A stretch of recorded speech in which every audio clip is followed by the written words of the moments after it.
Hello again, everyone, and welcome to another edition of the Inside Lowell Daily Pulse, the Wednesday, September 24th edition of the Daily Pulse. I'm your host, Teddy Panos, coming to you from the Wellpoint Studios here in beautiful, historic downtown Lowell. I want to start this Daily Pulse with a little special note.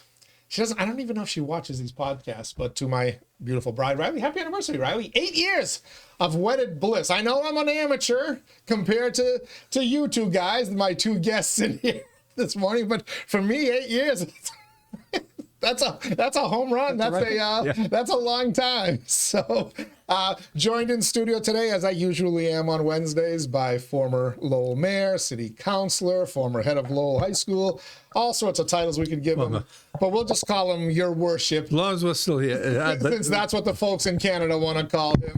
And we appreciate that. Maybe at the state level that could be made law in this. I like it. Let's file a city council motion to do that. Bill Samaras is here, and 16th Middlesex State Representative Rodney Elliott is joining us as well here on the Daily Pulse. It's been a while since we've had you here, so I'm glad to have you here, Representative Elliott. Welcome. Thank you for having me. Sure. Yeah, we got a lot to talk about last night. The state delegation has been front and center in Lowell City Council news, so sure. I want to get your thoughts on that, plus a lot of other things happening at the state level that we can get caught up on. First, let me thank my Daily Pulse sponsors. You know about Ray Booten, right? He's a licensed realtor in Massachusetts and New Hampshire, and a certified appraiser in both of those states as well. So if you're looking to buy or sell a home, a business, or a commercial property, get in touch with Ray Booten today, and you can find him easily enough.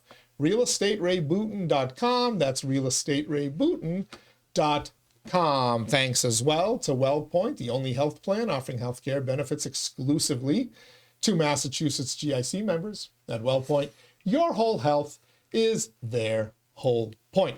Thank you, WellPoint. Thank you, Ray. Going to thank our other sponsors in a few minutes, but let's get right down to it. We have Representative Elliott here, former Mayor Bill Samaras. Last night, the Lowell City Council debated, had a very abbreviated debate on a motion, an ordinance to ban safe injection sites within city limits. Passed 9-1. There was some procedural stuff there that we'll save for other editions of the Daily Pulse, but the genesis of this motion was a bill winding its way through the House of Representatives, and has for a number of years, ditto the Massachusetts State Senate, but that would allow safe injection sites, protect them legally, and allow supervised injection. And they do all sorts of different language, harm reduction centers, others call them shooting galleries. The language is all over the place. But the Senate has passed a similar measure in previous years. On a number of occasions, I'm told, it has basically gone to the House and died there. It hasn't advanced, or I don't know whether it's died in the House specifically, or conference committee, or whatever. Where does the bill stand in 2025?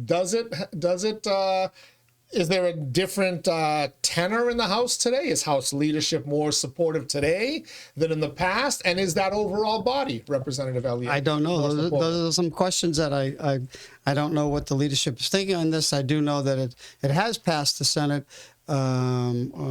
on a number of sessions, I believe. I'd like to get that bill and look into it there. I have some concerns with safe injection sites, first and foremost. But what the leadership direction is this particular session, I don't know. Sometimes it does take as I've learned, it takes 2 or 3, sessions, sometimes more, for bills like this. And it's complicated, let's face it, right? And I understand the arguments on both sides.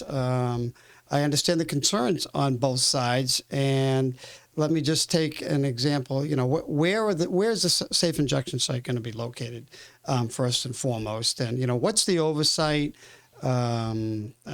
Secondly, and maybe even more importantly, I understand the premise. Is it going to contain people to a particular area where they are going to inject, as the bills are called? I can tell you, Mayor Samaras, Council Samaras, Commissioner Samaras, we sit together on the Lowell Housing Authority. And we've been going through some very significant challenges, let's say for the last 2 years, with the homeless population, and in particular, complex, our building complex. It's called the South Common Village now. Most of us old folks know it as Bishop Markham. There are 9 complexes over there. There are, help me, Mr. Mayor, I think there's 299 to 300 residents located there. And there's been a significant amount of discussion, including at our board. I know I'm going off a little bit, but I'm bringing back. It's important. Yeah, I'm bringing forward the issue of do these injection sites, are they necessary? Are they going to prevent? Are they going to contain? Are they going to save lives? I think those are the arguments on one side. I can tell you, the Lowell Housing Authority, we're doing as much as we can. And in the last couple of weeks, the Lowell Police Department has stepped up, and the city has stepped up to provide more enforcement at Bishop Markham, more visibility. It was a year ago that we had, or 2 years ago, maybe more now, that the Housing Authority approached the city. Please locate a police precinct there, similar to what we did back in the 90s and the 2000s, where we put a precinct at the now Mercier Center, because that's where there was a lot of gang activity, and that's where officers were working out of, and it worked. The same thing here. We need a presence there. I was down 2 Sundays ago. This was 9 o'clock in the morning. After some Facebook videos and some discussion at the city council, I've been spending some time down there trying to, speaking to residents, trying to, at various times of the day and the week. And I know I'm going off a little bit, but my point is that Sunday morning, 9 o'clock in the morning, I was sitting in one of the parking lots because it's a cross pattern for hundreds of people and drug dealers and homeless people, and they get into the buildings at certain times of the night. But that Sunday morning, there were 3 and 4 young women sitting right. It was essentially behind the bookstore, and they were injecting. And they're leaving needles there. I also have learned that there's an organization that distributes in excess of 5,000 needles per month. So they're all over our premises. The city hires somebody. So point is, would a site make that better? I don't know. I don't really think so. The other argument is, did they become a location to become a place where they deal drugs? Not a good place that people, violence begins, et cetera, et cetera. So I will look at the bill where I stand on it. Right now, I don't think that safe injection sites are going to solve the problems that we have. There's no easy answer. I don't know what it is. We've been working we've been working hard at the Housing Authority to try to address the homelessness, to drug use, to drug dealing. The housing, because our prime directive, in a sense, for ourselves is the safety of the people that live there. And it requires a lot of work. The one thing is the state planning to mandate it in the communities or give the communities options? It seems to be going the direction of mandating, which bothers me. Yeah, there are bills, most bills set out to have a statewide policy. More often than not, there are amendments, or do some bills have a local option? I will take a look at that bill and find out if there is a local option. When it comes to whether it's funded or unfunded mandates, for instance, I have an anti-choking device bill. The first time around, it didn't pass. It went to study. But including that was a local option. So some communities weren't required to put these anti-choking devices, which the Lowell Public Schools did. They save lives. But having the local option made sense. Now, when it came to the ADU amendment that I filed on the housing bond bill, that amendment did not make it. It failed. So, and that was a local option, which I thought was, I thought it was a good opportunity. Anyway, however, that being the case, ADUs, that was not included because that sort of was the premise behind it all. So. Yeah, the bill itself, in the House bill, I've read it. It doesn't indicate one way or another whether a local option is attached, at least that I've seen. But I know the Senate version has. Right. But as you said, Mr. Samaras, it seems to be moving in that direction of might as well make it mandatory, like other issues that seem to be now as well with ADUs. The political battle is what's fascinating me, is because once again it's touching off what appears to be a skirmish between a few members of the Lowell City Council, or maybe after last night's 9-1 vote, most members of the City Council, and at least one state representative, Tara Hong, who has signed on to this bill.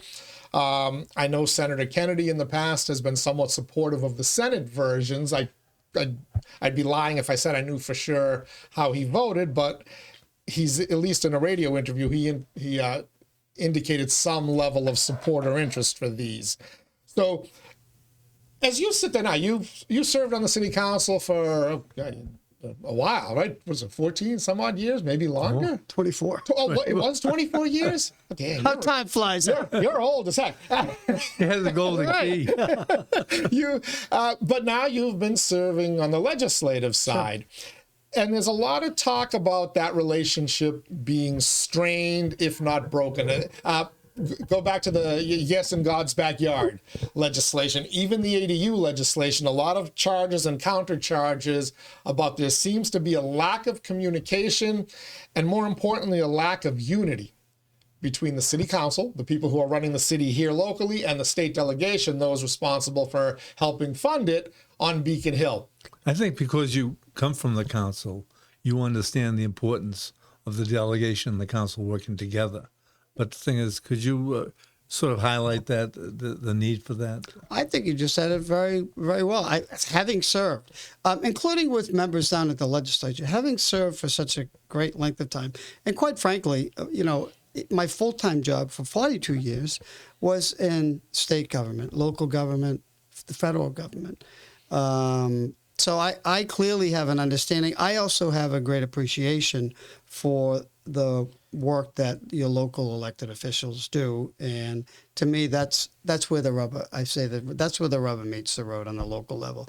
And the closer you get to the people, and I give credit to those people, whether it's the Conservation Commission, the Zoning Board of Appeals, because those are issues that affect neighborhood, street by street, neighborhood by neighborhood, and I do have great respect for the governing body and those that do sit there now, because we do understand on the local level those issues. We get the phone calls, we get the emails, we get the texts. We're at the neighborhood meetings. I still go to neighborhood meetings because that's where you're going to learn what the issues, including one that was spoken about last night, the First Street Boulevard and that intersection and that realignment and resurfacing project on Route 110. I went to all the work group meetings. I went to the public hearings, the one that was held in Draycote, and this Complete Streets, program that the state has. It shouldn't be a cookie mold. Every thing is different. So when it comes to local government, back to your question, I've been down to the City Council meetings. I'm in touch with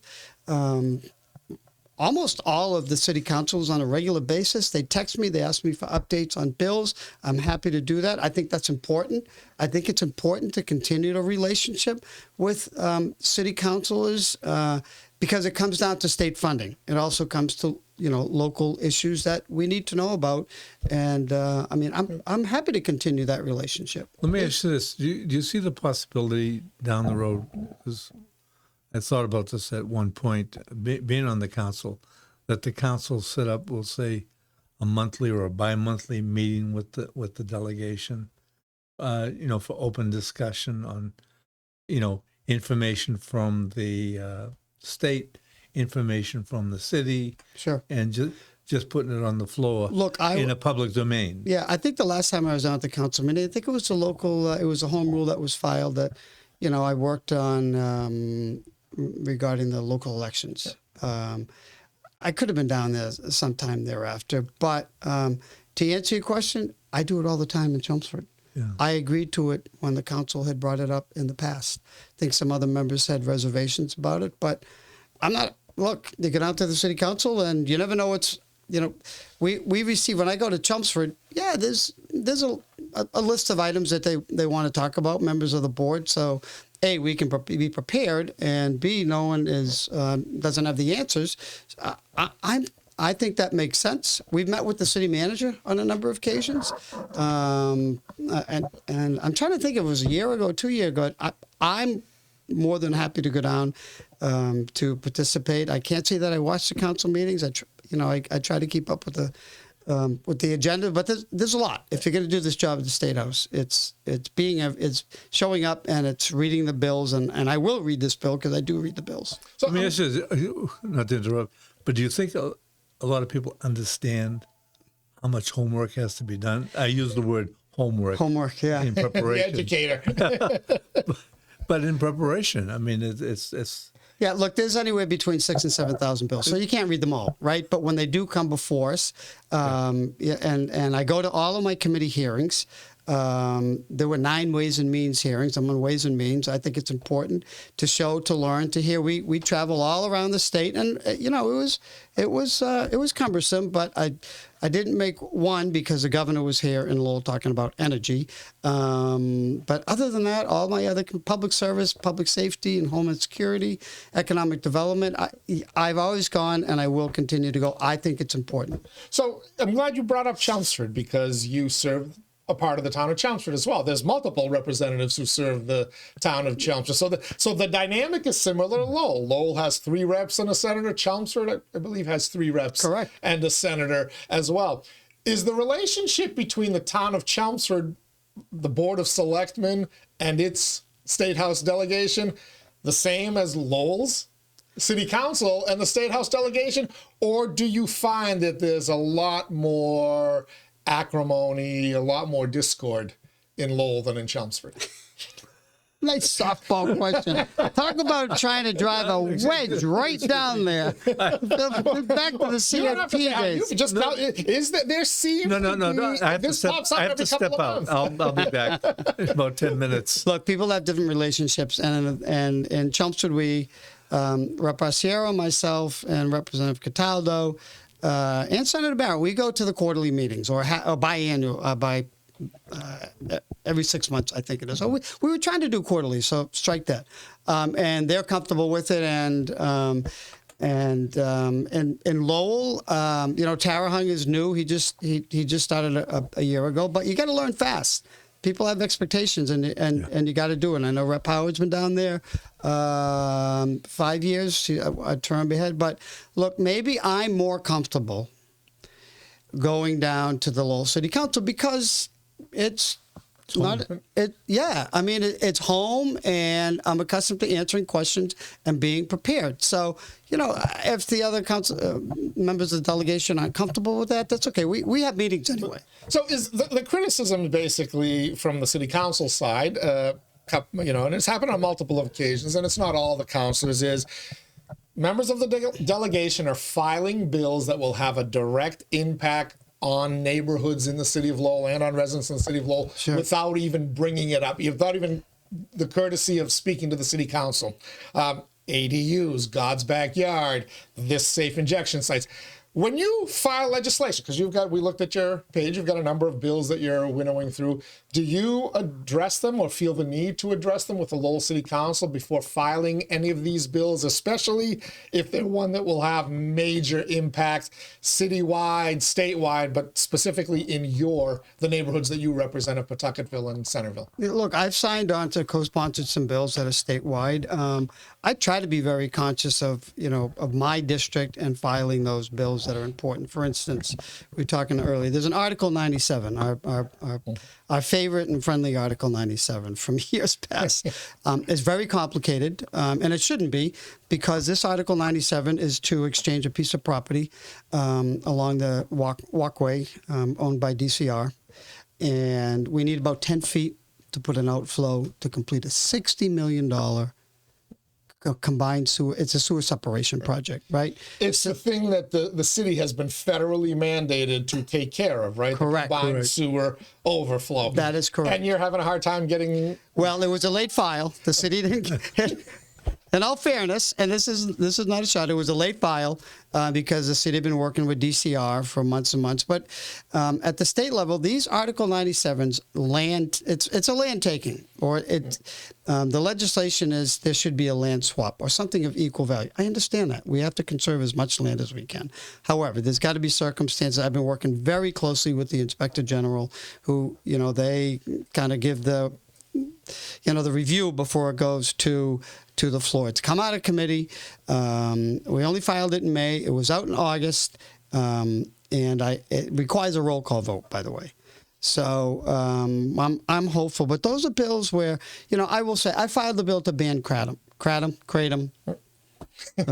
You say tomato, tomato. Neither one of us knows who's right now. We need.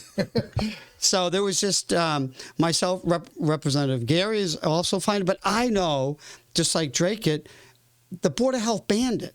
So I wouldn't file a bill that would regulate it, right? The city banned it, so you have to pay attention to, as best as you can, city council issues, and act accordingly. Now, some of these bills, people clearly knew where I was on ADUs. I wasn't opposed to them.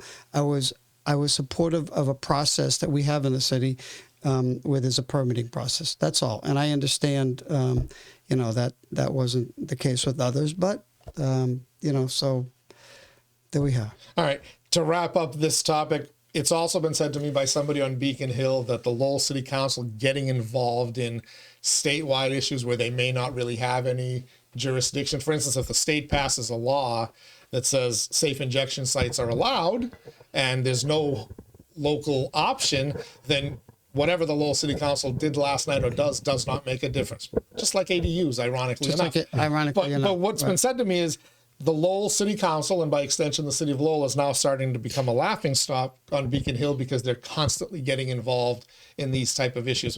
Are you hearing it from your colleagues in the House? Like, what the hell are they doing over there at Lowell City Hall? They keep coming to us with, write a letter in support of this, file an ordinance in opposition to that. Are you hearing that from your colleagues? I'm not hearing it all that much, to be honest with you, but I probably wouldn't hear it because most people on Beacon Hill have relationships. They know my attachment to local government. They know that I have spent a great deal, and sometimes people are just amazed. Now, on the other hand, there are city councilors.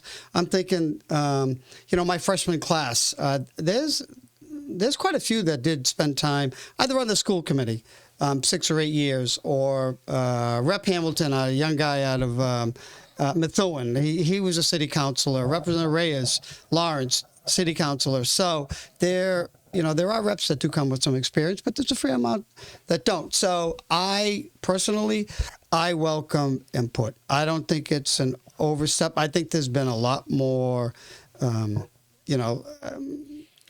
issues that have surfaced that are state related. I can't remember that many, Mr. Mayor, that we would, be opposed to. We were really just always looking for money.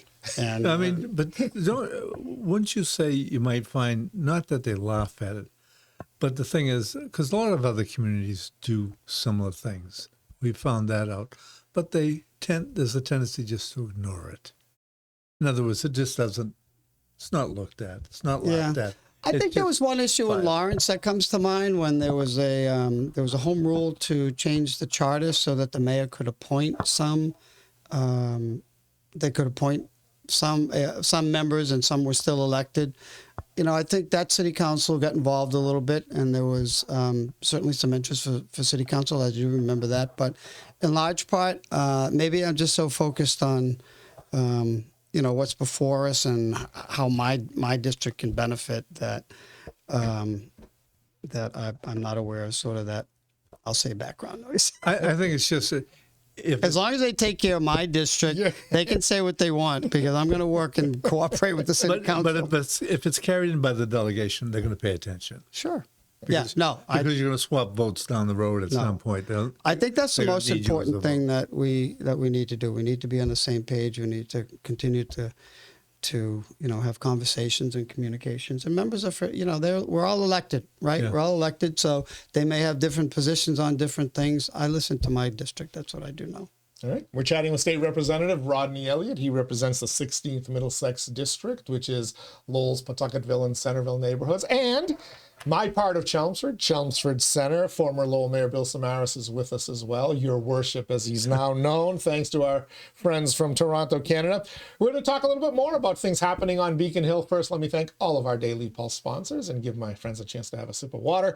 Thank you to Ray Booten. We've already told you about him. You can find him online, realestaterayBooten.com. And if you're looking to buy or sell a home, a business, or a commercial property, you need to get in touch with him stat. Thank you as well to WellPoint. At WellPoint, your whole health is their whole point. Washington Savings Bank, banking that feels like home. Make the switch now to Washington Savings Bank. TMI Properties, TMI Cares, developing and managing their own properties for over 30 years. Experience the quality, the care, and the value of making TMI the choice for your home. Thank you as well to Mahoney Oil, providing warmth and protection in Greater Lowell and Southern New Hampshire since 1925. The Greater Lowell Community Foundation, improving the quality of life through strategic, impactful philanthropy. And last but certainly not least, Francis E. Preventure Insurance, the agency Greater Lowell has counted on to insure its most valuable assets since 1982. Back with Representative Elliott, former Mayor Samaras. Last time you were here, and it's been too long. We got to come back more often. Shoot me a note every now and then and let me know what's going on. If you can remember, then if you can't remember, then I can't remember. Yeah, your job's a little bit more important than mine. So, but last time you were here, you gave me some staggering figures, and I don't want to say you sounded the alarm, but if people weren't paying attention, then the alarm needs to be sounded, and that involved healthcare costs. Yeah. And you said how much of the Massachusetts state budget involves healthcare costs, aka Mass Health, and how much of that money is funded by the federal government that Massachusetts uses. Just to double check, make sure my numbers are correct. 40% of the Commonwealth's budget is I want to healthcare say, cost, Mass Health. You got me here, but I want to say it's 46%. Okay, so even higher. It's significant. It is. And last year, the increase we have, we have a $62 million budget this year, and between last year and this fiscal year, there was an increase of $2.8 billion. That's significant. So we need to do hospital care reform, and there are bills before the legislature and the governor committed to providing reform, meaning and put on top of that the Medicaid legislation that has passed. That is just going to compound it. There are estimates in 2027 that anywhere between, I don't know, the numbers vary, but we're talking hundreds of thousands. Talking about the Medicaid legislation that passed in Washington, D.C. Yes, correct. The big, beautiful bill. Yes, correct. Right. The eligibility criteria has changed, and I read article after article, report after report, and what we do know is it's going to, in 2027, it'll hit us significantly. The crux of that debate and the dispute between Governor Healy and the Trump administration is that federal money being used in Mass Health is going towards people who have been deemed by the federal government to be illegal aliens or undocumented immigrants or whatever. Now, it's interesting because we've been told for decades that no money, no tax dollars are going to these individuals, but now you see it with the panic over the healthcare funding, Mass Health. Has the state come to some kind of a determination, the state government, as to how they're going to handle this? Are they going to risk having federal funds cut off to continue providing Mass Health benefits for people who the federal government has deemed here illegally? I mean, the administration is looking at numbers and what that impact is. I believe a report from Mass Taxpayers Foundation will be coming out to see what that impact is. But it could be a $16 billion reduction of federal money to the state if and it continues to evolve. I don't think I went to the National Conference of State Legislatures, and one of the conferences that were held, you go. It was in Boston, by the way. It was a good thing, and I went down. So it wasn't a junket for you. I know. I want to make that clear. No Vegas or Orlando. There's no Vegas. There's no Switzerland. There's no. But it was one session that was so full. It was overfilled. People trying to understand what this bill is and how it's going to affect. Again, this is it's a national conference, and we had it was extraordinarily well attended. But that particular conference, people want to know what's in the bill, and I think there is still some level of uncertainty. But how are we preparing? We adopted a budget this year that was $500 million less than the governor's submission. So that was the House side, and then the Senate did something a little bit different. It went to conference. So we are preparing. I mean, the state is sound fiscally. There's $9 billion in the stabilization. $9 billion. Some of that's mandated by law, but we continue to prepare. And, you know, we've got to watch where we're spending our money. Well, you have $9 billion in stabilization, but you lose $16 billion. Correct. Potentially in insurance. Correct. Now you have to make a decision. Do you tap into that full $9 billion and you're still $7 billion short? Right. So there are some hard decisions going to have to be made about who is covered in Massachusetts under Mass Health. Agreed. Mass Health, or is there a way to get out of that? Are there areas where you can bring some money in? Are there other sources of revenue? The millionaires' fair share tax, gambling, marijuana. Are there areas where this can be mitigated and the governor can continue on that course of ensuring whoever's on it right now? Look, that was part of the whole discussion of this budget. There are some things that were once covered under GIC, and I'll just take an example. Wegovy, these medications prescribed for diabetics, so that to me is necessary for some diabetics, but seems to be prescribed as weight loss reduction. That is no longer covered. There is a bill that has been filed for state employees to cover it again. I mean, if it's absolutely necessary and prescribed by a doctor and you're a diabetic, then of course it's going to continue. So those are some of the things. Again, acute care. These are some of the escalators, like significant escalators to that $2.8 billion, where people are just going to the ER instead of maybe going to an acute care. That will be covered. So there will be reform when it comes to that. We just did a supplemental bill to keep hospitals open for $234 million. That was a SUP bill that just came in. That's going to benefit 40 hospitals that could potentially close. So healthcare is a huge cost. It's complicated, naturally, but there also needs to be reform so people can afford it. Does Mass Health today, does it cover if somebody could get treated theoretically at one of these drop-in centers or whatever they call them, acute care or whatever. Acute care centers, yeah. So if I'm on Mass Health and I go to one of those, Mass Health would cover it. But does it cover it if I show up to the emergency room, even though I don't necessarily need to be? May not necessarily need to be at the emergency room. I believe so, but I'd rather issue a caveat that I don't know. Okay. I don't know. That's something that needs to be very well looked at could be the case, correct? where people don't know they can go to acute care. Or I think if people know that if you have the flu, you should go to the acute care rather than sit in the ER. But they may not know. They may, if you go to the ER, presumably everything's covered. But that's part of the struggle where the state bailed out 40 hospitals that are absorbing huge costs that are not reimbursable. But you answered one of the questions, that you are helping hospitals, because, I mean, for a while it looked very bad in this state for what was happening, especially because of Stewart. Yeah, I think that's a good way to phrase it. I think bad because of Stewart is a very good way to characterize it. Why there wasn't better oversight. There is a healthcare policy commission, and they become more active. Just like DPU, they become more active. There's more oversight from these issues that affect people on a daily basis. But I didn't mean to cut you off, but Stewart Healthcare never should have happened. Look, we still see hospitals that are closed and combined as a result of, a lack of oversight, and that can't happen. I'm sure that the alarms were sound. I personally wasn't on these, the committees, but regardless, my point is, we're bailing out, and we're trying to keep as many hospitals open as hospitals open, and provide better care. I mean, no one should have to wait 5 to 7 to 10 hours. 10 hours with my dad. I have to say, I will say, I went to visit John McDonough when he was in the hospital last week.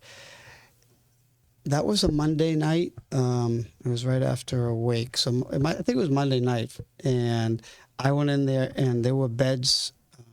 There were 35 emergency rooms. The hospital was full, and there were gurneys throughout that whole place. So people, just sitting there for hours and hours waiting to get medical care. Look, that's the bane of my existence. I'll tell you a story. Last winter, I took my dad, and we did it the right way. We made an appointment to go to the to go to the walk-in clinic that Lowell General has out in Drake. And my father lives in Drake, and we went to our appointment, but it was close to closing time, and to rule out pneumonia, they needed to do a chest X-ray. So they said, well, we can't do that here. We're at the end of our day. So they sent him to Staines campus, and there we were till we went from 4 o'clock till 2+ in the morning to get a chest X-ray and get seen. But the scene you described was absolute insanity. The waiting room forever. Then you get inside, and not only are all the beds filled, but they've got gurneys in the middle of the nurses' station. It was just an absolute disaster. And when you think of all the money that's spent, but for my dad, and I wonder for how many of others, well, if you've got these acute care centers, closing at 5 is kind of... Sure. Can't you extend the hours to like 8 or 9? You're going to spend the money one way or another. Why not make the life? And by the way, the staff at the Saints Medical, they were great. They were phenomenal, and you could see them. They were kind of burnt out and aggravated. They're like, did they really send you over here? You know? Yeah. So it just kind of feels like the whole system is broken, and nobody seems to really be interested in fixing it. Well, I think every system can be improved, right? I mean, I wish I was on maybe next time I'll be on healthcare policy or public health, because I do think it's an area of government that needs reform, needs oversight. But by the same token, it's a system that is completely overwhelmed. We have primary care physicians that are leaving because they're overwhelmed. They're not getting paid what they want to, and they're going to become specialists.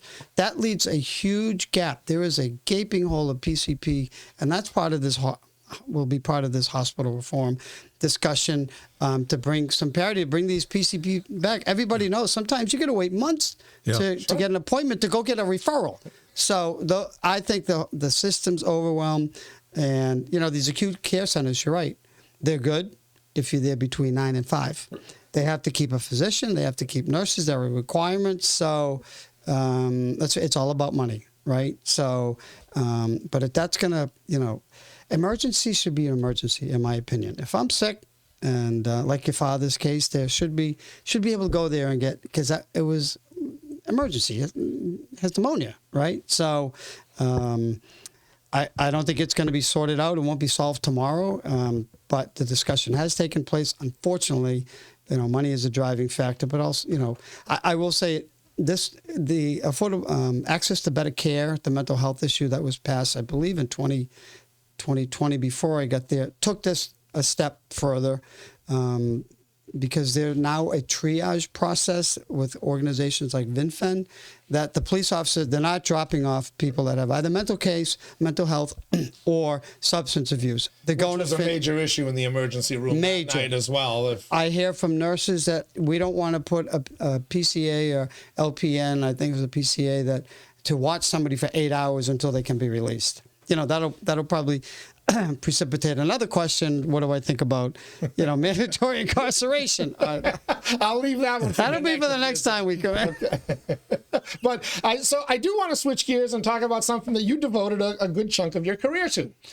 You've worked in the environmental arena, both at the state and federal level. Yes. If I remember correctly. So what did you think of Governor Healy a week and a half ago saying that, what? Housing is such a crisis here in Massachusetts that we're going to change the environmental requirements. We're going to cut down the wait to approve certain projects from a year to 30 days. And one of the things we'll do is for certain qualified projects, we'll eliminate the impact, the environmental impact study. You've spent your decade. Well, look, so my question is, were these environmental requirements necessary? Were they really requirements, or were they just put there to fulfill an agenda? And if they were a requirement, what do you think about the governor saying, housing is more important? Well, I'm not sure. I don't know if she characterized it that way. I put my Cliff Notes interpretation. We do have an energy bill coming in. Look, I do think that you've got to find that balance. There are protections that put in place. They're put in place for a reason. But by the same token, you have to be practical if you want to expedite housing. I don't think that we're going to avoid any significant and I don't know exactly what those requirements are for, but I do think we should, just like we have on the city level, we should, when necessary and when we're able, streamline any process, whether it's business location, whether it's retail development, whether environmental permitting, building permitting. It can be long. It can be exhausted. So if you put some time frames, if you put some benchmarks to afford the development, and I don't know what she proposed to eliminate, quite frankly, but you got to find that balance to ensure that this is taking place. You're borrowing money. You're building these large construction projects, and in order to do that, you need a streamlined, and sometimes the regulations don't afford that. I mean, if you look at California, I mean, the houses that burn down, they can't build them, and it's all due to regulations trying to meet the various codes that California has. Yeah, but the thing is, you're right about streamlining, but the thing is, you're going to affect so many different departments, and all of a sudden, my department's going to be affected. I'm going to lose. I mean, can it happen? It's the right thing to do. Can it happen? Yeah, I think it can happen. I think at the state level there are lots of state regulations, and if some of these requirements will not apply to certain development projects based upon the criteria, yeah, absolutely, waive them if necessary. I mean, housing is a priority. That doesn't mean we have to neglect. But look, the city adopted a stretch code. You and I were both on the city council way back when. Are some of those requirements still, and it was to make houses more energy efficient, right? Sometimes some of those mandates are cost prohibitive, and you need to take a second look at them. All right. I think I've gotten into enough trouble, but I want to end on a note, because you've got a bill pending that will give free parking to veterans. Why not? Why shouldn't we? So there's a guy sitting to your right who wants former mayors to also I do have that free bill. parking. It's the bane of his Wednesday morning existence. He'll tolerate coming in here and having me beat him up, but he hates that he has to park. He can't find parking. I can't find parking, period. I guess that's a good thing, right? Yeah. Yeah, that means our streets are busy. Yeah, I think that's kind of a no-brainer. Is that going to meet any opposition, the veterans? Give veterans free parking? No, there's no opposition at all whatsoever. But as we mentioned at the outset, we'll close this way. Sometimes it takes 2 or 3 sessions for bills to go through, and you have to have these relationships, which we're developing, and that's important. So when we send a nice message. Yeah, I mean, when we talk about relationships, there's relationships with the council, relationships with your constituents, and relationships at Beacon Hill. So you got to find some magic, wave the magic wand to make all those happen. I do know something I wanted to ask. $40 million overrun. Sure. There's talk about going to the state, going to the SBA and seeing it. Can they give it another chunk as they did with the COVID cost escalations? Have any formal things been filed? Have you and your colleagues over there? No, I had lunch with I had lunch with the city manager. Was it last week? Last Friday? I don't know. Maybe it was a week before. I think it was last Friday. And he did mention that there are a couple of emails will be coming. One on and one of them was on Lowell High School. We can ask. We can put our best foot forward. We should. That's a huge expense for the taxpayers of the city of Lowell. That will set us back, because you're talking about $40 million that potentially. In 30 years could be used for other things. And we've made very good progress with ARPA money and federal money. And the council, I know, has dedicated more money to fix our roads and sidewalks. That was probably one of the chief complaints that we always receive. Fix my roads, pick up my trash, plow my streets, keep my parks clean. And luckily, there's that $80 million of federal money came into place. I know it's all expended now, but we got a lot to talk about the next time. All right. See, we finished the high school discussion, and you didn't even tell him you were right. He was right, Mr. Samaras. State Representative Rodney Elliott, thank you as always. Bill Samaras, thank you as always, Your Worship. You get the last word, Mr. Mayor. No, I don't want it.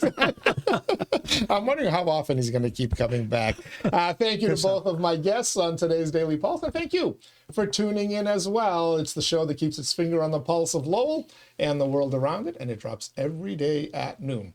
Till tomorrow, everybody stay safe. I think I'm going to have to tell you to stay dry today, given this weather, and we'll see you on the other side.